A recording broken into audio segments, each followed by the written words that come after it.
చేసినట్టే. ఇవాళ మోడీని బీజేపీని నిలువరించాలి అనంటే అది కాంగ్రెస్ పార్టీతోనే సాధ్యమవుతుంది.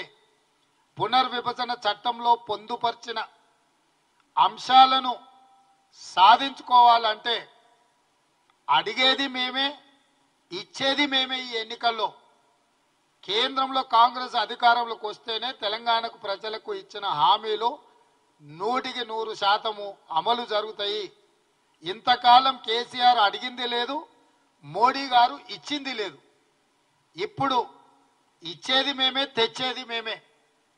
తెలంగాణ ప్రజలకు ఇచ్చిన హామీలు అమలు జరగాలి అని అంటే ఈ రాష్ట్రంలో 17కు 17 సీట్లు కాంగ్రెస్ పార్టీ గెలవాలి. 2004, 2009లో ఆనాడు కాంగ్రెస్ పార్టీ ఈ ప్రాంతం నుంచి 30 పైగా పార్లమెంట్ సీట్లు గెలిపించినందుకు కేంద్రంలో యూపీఏ 1, యూపీఏ 2 ప్రభుత్వాలు ఏర్పడ్డాయి. తద్వారా జనరంజకమైన పాలనను ఆనాడు కాంగ్రెస్ పార్టీ అందించగలిగింది.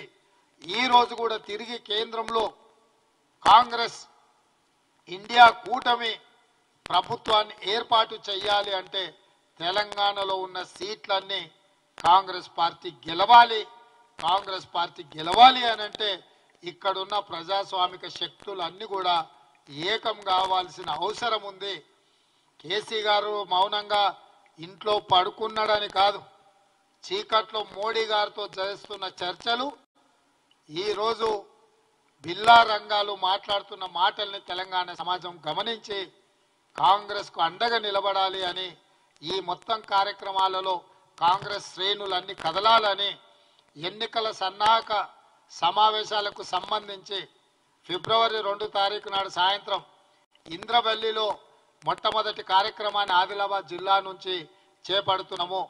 ఆనాడు పిసిసి అధ్యక్షుడిగా బాధ్యతలు తీసుకున్న తర్వాత కాంగ్రెస్ పార్టీ మొట్టమొదటి కార్యక్రమాన్ని ఇంద్రవెల్లి నుంచే మొదలుపెట్టినాం.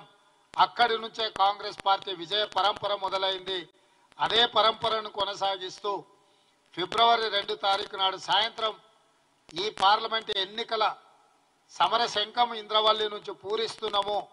మీరందరూ మీడియా మిత్రులు ఏ విధంగా అయితే గతంలో సహకరించినరో భవిష్యత్తులో కూడా మీ వైపు నుంచి అదే రకమైన సహకారం ఉండాలి. మీరందరూ కూడా రావాల్సిందిగా మీకందరికీ